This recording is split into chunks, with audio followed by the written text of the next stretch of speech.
c'est une initiative qui comprend plusieurs travaux. Tout d'abord une publication, la publication Comment va la vie, et un outil interactif qui donc est le Better Life Index, l'indicateur du vivre mieux.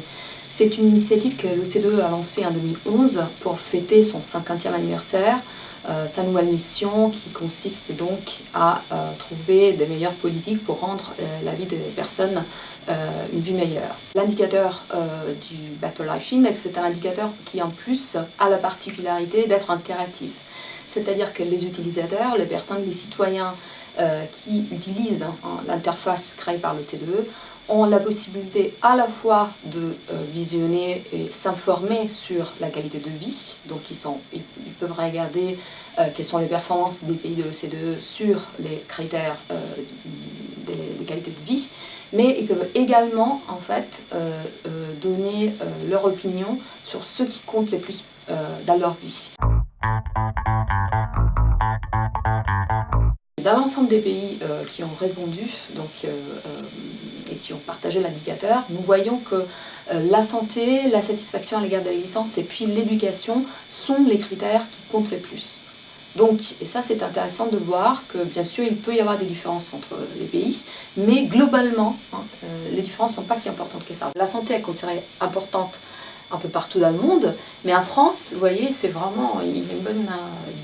c'est des marques vraiment par rapport aux autres critères. Dans d'autres pays, si vous prenez par exemple l'Italie, si vous prenez la Grande-Bretagne, la santé, l'éducation, la satisfaction à l'égard de l'existence sont plus ou moins également importants, alors qu'en France, vous voyez voir la santé vraiment ressortir comme étant vraiment la chose qui compte le plus pour les citoyens.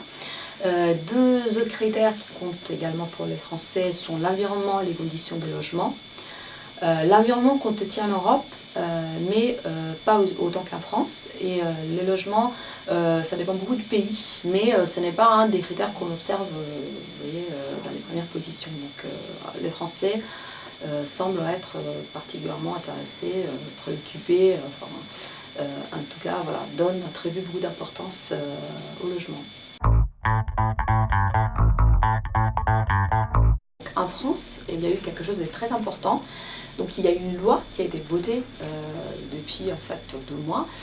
Donc c'est une loi qui a été faite par une parlementaire, Eva Sas, qui donc consiste à préconiser l'utilisation des indicateurs de bien-être pour justement aider notamment la préparation de la loi des finances. Donc qu'est-ce que ça veut dire concrètement? Ça veut dire que quand la loi de finances est faite, est conçue et préparée, il doit y avoir un débat plus large, justement, qui lui va s'appuyer notamment sur ces indicateurs. Donc l'idée c'est de dire que s'il y a des mesures économiques qui sont votées, bien sûr, on doit pouvoir le faire, mais en ayant à l'esprit une vision plus large en fait de l'état de la société, non seulement l'économie, non seulement les conditions économiques, les conditions de bien-être matériel de ménage, mais aussi les conditions de vie, donc dans un sens plus large.